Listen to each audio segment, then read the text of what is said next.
கிறிஸ்துவுக்குள் அன்பான சகோதர சகோதரி யாவையும் ஆண்டவர் மீட்பராகிய இயேசு கிறிஸ்துவின் ஈடு நல நாமத்தில் உங்களை வாழ்த்துகிறோம்.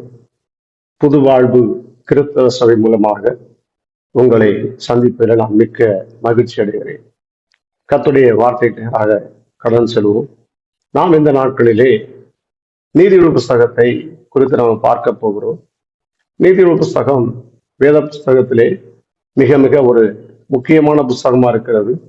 இதில் மொத்தம் 31 அதிகாரங்கள் இருக்கிறது. இந்த 31 அதிகாரங்கள் ஒவ்வொரு தேதியிலே நம்ம வாசிக்கும் போது அந்தந்த நாட்களுக்கு ஏற்றபடி ஒவ்வொரு வசனங்களும் ஒவ்வொரு அதிகாரங்களும் நம்மிடத்தில் அன்றன்றே பேசும் என்று பார்க்கிறோம். ஆனப்படினாலே இந்த நாட்களிலே நாம் 2ஆம் அதிகாரத்தை குறித்து பார்க்க போகிறோம். இந்த நீதிநூல் புஸ்தகத்திலே 2ஆம் அதிகாரத்திலே மொத்தம் 22 வசனங்கள் உள்ளன.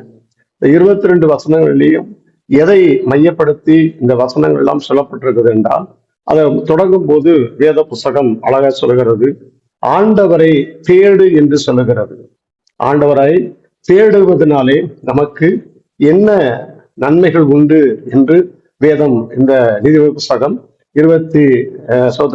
22 வசனங்கள் உள்ள இந்த 2ஆம் அதிகாரம் முழுதுமாக ஆண்டவரை தேடுவதனாலே நமக்கு என்ன பலன் உண்டு என்று சொல்லி இந்த வேத புஸ்தகம் நமக்கு தெளிவுபடுத்துகிறது. நாம் தேடுவதை குறித்து நம் வேதத்திலே நிறைய மனுஷர்கள் ஆண்டவரை தேடியிருக்கிறார்கள். ஆண்டவரை தேடும் போது சிலர் உபவாசம் இருந்து தேடியிருக்கிறார்கள், சிலர் வாஞ்சியோடு தேடியிருக்கிறார்கள், சிலர் ஜனங்களை நியாய விசாரிக்கும்படியாக சாலமோன் தேவனை தேடலாம் என்று பார்க்கிறோம். வியாதி தீரும்படியாக சிலர் ஆண்டவரை தேடுகிறார்கள். இப்படி ஒவ்வொரு மனுஷனுமே ஆண்டவரை தேடியிருக்கிறார்கள். ஆண்டவரை தேடின ஒவ்வொருவருமே ஒவ்வொரு விதமான அவரை எதற்காக தேடுகிறார்களோ அதை முழுமையாக பெற்றுக்கொண்டோம் என்று பார்க்கிறோம். சகேவு ஆண்டவரை தேடும் போது அவன் குள்ளனாக இருந்த பண்ணாலே, கூட்டம் மிகுதியால் இருந்த பண்ணாலே, ஆண்டவராய் இயேசு கிறிஸ்துவை பார்க்க முடியாதனாலே அவன் என்ன காட்டத்தி மரத்திலே ஏறி இருந்தான் என்று பார்க்கிறோம். ஆனால் அவன் மனுஷர்கள் ஆண்டவரை தேடுகிறதை ஆண்டவர் ஒருவரை மினிஸ்டராம் அறிந்து வைத்திருக்கிறான்னு பார்க்கிறோம். இங்கே வேத புஸ்தகம் சகேவு ஆண்டவரை தேடும் போது ஆண்டவரை தேடின அவனுக்கு ஆண்டவர் அந்த காட்டத்தி மரத்தின் பக்கத்தில் வந்த உடனே அவர் சொன்னார், சகேவே சீக்கிரமா இறங்கி வா, இன்றைக்கு நான் உன் வீட்டுக்கு தங்க வேண்டும் என்று சொன்னார். இப்படி வேதம் சொல்லுகிற ஒரு வார்த்தை, ஆண்டவரை நாம் எங்கிருந்து எப்படி தேடினாலுமே வேதம் சொல்லுகிறது அவன் தேடுகிறதை பார்க்கிறவரா இருக்கிறான்னு பார்க்கிறோம். ஏனென்று சொன்னால் தேவனாகிய கர்த்தர் ஒவ்வொரு மனுஷனையும் உள்ளங்கையிலே வரைந்து வைத்திருக்கிறான்னு பார்க்கிறோம். கூப்பிடுகிற காக்கை குஞ்சுகளுக்கு மினிஸ்டராம் அவர் உணவு கொடுக்கிறார் என்று பார்க்கிறோம். குருடன் ஆண்டவரை கூப்பிட்ட அவனுக்கு கூட கத்தரிசாராம் கண்கள் பார்வையை செய்தார் என்று பார்க்கிறோம். இப்படி இந்த நீதிநூல் புஸ்தகம் 2ஆம் அதிகாரம் ஆண்டவரை தேடுவதனாலே உண்டான பலனை குறித்து சொல்லுகிறது. அதுல சூத்திரம் 2ஆம் அதிகாரத்திலே 3ஆம் வசனம் என்ன சொல்றால், ஆண்டவரை தேடுவதனாலே என்ன சொல்லுகின்றால், ஞானத்தை வாய் என்று குறிப்பிட்டு புத்தி என்ன செய்யுமாம் சத்தமிட்டு அழைத்து என்று சொல்லப்படுகிறது. ஒவ்வொரு மனுஷனுக்கும் ஞானம் மிக மிக அவசியம் என்று பார்க்கிறோம். ஆண்டவரை தேடும் போதுதான் நமக்கு ஞானமே நமக்கு என்ன செய்தாம் உண்டாகப்படுகிறது. அதை எப்படி தேட வேண்டும் என்று சொல்லி இங்கே 4ஆம் வசனம் சொல்றது, வெள்ளியை போல என்ன செய்தாம் அதை தேடி புதையல்களை தேடுவது போல அது என்ன செய்யுமாம் தேடுவாயாகில் என்று சொல்லப்படுகிறது. ஒரு வெள்ளி சம்பாதிப்பதற்கு, பணத்தை சம்பாதிப்பதற்கு ஒரு மனுஷன் எவ்வளவு முயற்சி எடுத்து எவ்வளவு அதிகமாக அவன் கடினமாக உழைத்து அந்த பணத்தை சம்பாதித்து கையில் வைக்கிறானோ அதை விட இன்னொன்று புதையல் எங்க இருக்கும் எப்படி இருக்குமே சொல்லி ஆர்வத்தோடு தேடுவதை போல நாம் தேவனை தேடுகிறதுனாலே நமக்கு உண்டான ஒரு நன்மை என்று வேதம் சொல்லுகின்ற பார்க்கிறோம். இந்த நாட்களில் அது என்ன செய்கிறது, நம்ம ஆண்டவரை தேடுவதனாலே நமக்கு என்ன நன்மை செய்கிறது. நிறைய சபையில சொல்லுவார்கள், ஆண்டவராக இயேசு கிறிஸ்து நாமத்தினால் நீங்கள் என்ன செய்யுங்கள், அவரை தேடுங்கள், அவரிடத்தில் ஜெபம் பண்ணுங்கள், சபைக்கு வாங்கள், இப்படி எல்லாம் சொல்லுவார்கள். நம்ம என்ன செய்வோம், எப்போதும் போல வருவது போலவே வந்து கொண்டு எப்போதும் போல இருக்கிறது போலவே நம்ம வாழ்ந்து கொண்டிருப்போம். அதனால் நம்முடைய வாழ்க்கை எப்போதும் போலவே என்ன செய்தாம் மெதுவாகவே என்ன செய்தாம் சீலவம் ஆற்றை போல அது மெதுவாகவே ஓடுகிற ஒரு ஓட்டமாய் காணப்படும் பார்க்கிறோம். ஏதோ சொல்வார்கள், போல நாடி புதையலை தேடுற போல என்ன செய்தாம் அதை தேடு என்று சொல்லுகிறார். இப்ப தேடுவதை குறித்து, ஆண்டவரை தேடுவதை குறித்து இன்னொருத்தர் சொல்லுகிறது, நாம் பணிந்து குனிந்து நம்மளை தாழ்த்தி நம்முடைய வெறுமையாக்கி ஆண்டவரை தேடும் போது அவர் என்ன சொல்வார்? நமக்கு கண்டடைவா. அதிகாலையில் தேடுகிறவன் என்னை கண்டடைவான். நீங்கள் கண்டடையத்தக்கதாக தேடுங்கள் சொல்லப்பட்டிருக்கு. இந்த நாட்கள் நம்ம ஆண்டவரை தேடுவதனாலே அவன் என்ன செய்யறது? 5ஆம் வசனம் சொல்லுவாங்க, அவன் அதனாலே ஆண்டவரை தேடுவதனாலே ஒரு உணர்வை தேவன் கொடுக்கிறார். வேதம் சொல்கிற ஒன்று, உணர்வை தேவன் கொடுக்கிறார். உணர்வில்லாத சரீரம் என்ன செய்தாம்? அது இருளிலிருந்தது என்று ரொம்ப அழகா சொல்லுகிறாரு. உணர்வு நமக்கு மிக மிக ஒரு அவசியம் என்று பார்க்கிறோம். இந்த உணர்வு அப்படிங்கிறது என்ன அப்படின்னா, நாம் யார், நம்ம என்ன செய்கிறோம், நாம் எப்படிப்பட்ட ஒரு வாழ்க்கை வாழுகிறோம், என்ன பேசுகிறோம், எப்படிப்பட்ட எதை சாப்பிடுகிறோம், என்ன ஒரு வாழ்க்கை வாழுகிறோம் அப்படிங்கிறது தான் ஒரு உணர்வு என்று பார்க்கிறோம். உணர்வு யாருக்கு இல்லைன்னு சொன்னார்? குஷ்டரோகியா காணப்படுகிற அந்த மனுஷனுக்கு சரீரம் முழுது எதை இருக்க என்றால் எந்த விதமான ஒரு உணர்ச்சியுமே இல்லாத ஒன்றுதான் ஒரு குஷ்டரோகம் என்று பார்க்கிறோம். இப்ப அது என்ன செய்யலாம்? ஆண்டவரை நம்ம தேடுவதனாலே நமக்கு என்ன நடக்கு அப்படின்னா, ஒரு உணர்வை அதை கொடுக்கிறது. அந்த உணர்வு தான் என்ன செய்தாம்? ஆண்டவரை அறிகிற அறிவை என்ன செய்தாம்? கண்டடையத்தக்கதா இருக்கு என்று பார்க்கிறோம். அதான் மிக முக்கியமான ஒன்று. ஆண்டவரை தேடக்கூடிய அந்த தேடுதல், அந்த ஆண்டவரை தேடக்கூடிய அந்த உணர்வு எதை உண்டாக்குன்னு சொன்னால், நமக்கு ஒரு அறிவையும் சொல்லுது. 5ஆவது சொல்லுது, தேவனை அறிகிற அறிவை என்ன செய்வியாம்? கண்டடைவாய் அப்படின்னு சொல்லப்படுது.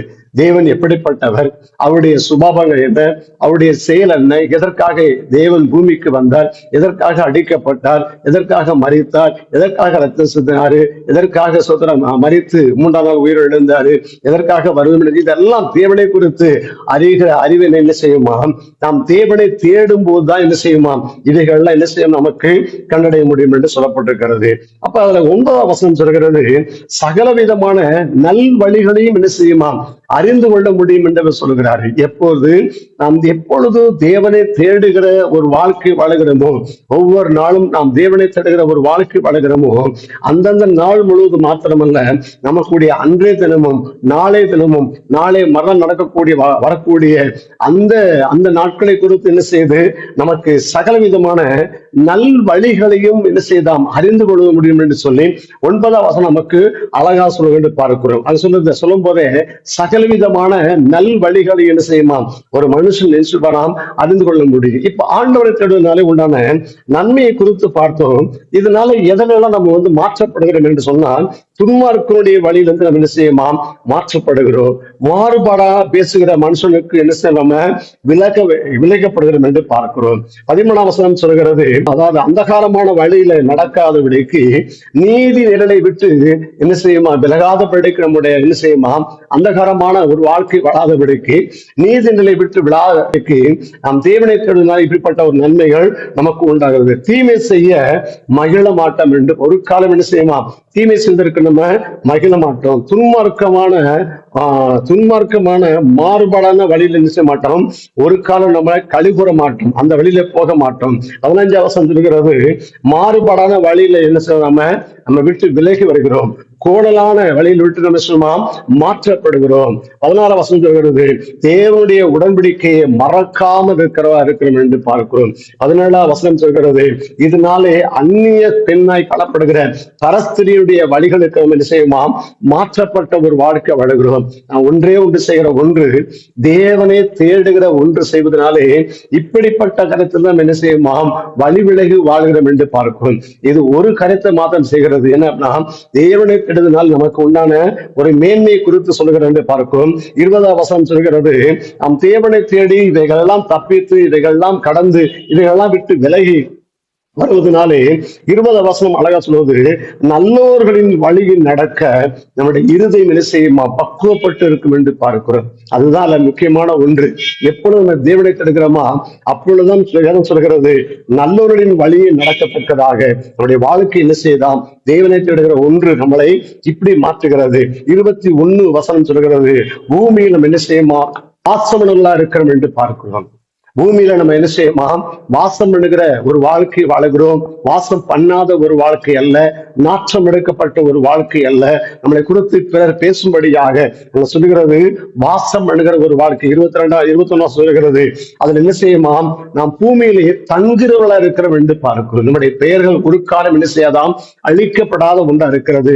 எப்படி இன்றைக்கும் ஆபிரகாம், ஈசாக்கு, யாக்கோபு, தாவீது, மோசே, யோசுவா, பவுல், சீலா, பேதுரு, யோவான் இவங்க குறித்து நம்ம அதிகமா பேசுகிறோமோ, அது சொல்றது நம்ம பூமியிலே தங்கும்படியான ஒன்று செய்கிறோம் என்று பார்க்கணும். ஆன பண்ணாலே அன்பான தேவனுடைய பிள்ளைகளை, சத்தத்தை கேட்கிற யாவரும் வேதம் சொல்கிறது, ஆண்டவரை இதுவரைக்கும் நீங்க தேடுதலே குறைப்பட்டு இருந்தால், இங்க சொல்லப்படுகிற 12ஆம் வசனம் 13, 14, 15, 16 சொல்லப்பட்ட இதைகள்லாம் உங்களுக்கு வந்து சேரும் என்று பார்க்கிறோம். நீங்கள் மறுபடியும் ஆண்டவரை தேடும் போது, வெள்ளியை தேடுவது போல நாடி புதையலை தேடுவது போல நீங்க தேடும் போது, வேதம் சொல்கிற ஒன்று, நல்லவருடைய வழி நடக்க பூமியிலே வாசம் பண்ணி நாம் பூமியிலே தங்கியிருக்கும்படியாக ஒரு பெரிய சிலாக்கியத்தை தேவன் நமக்காக வைத்திருக்கிறாரு.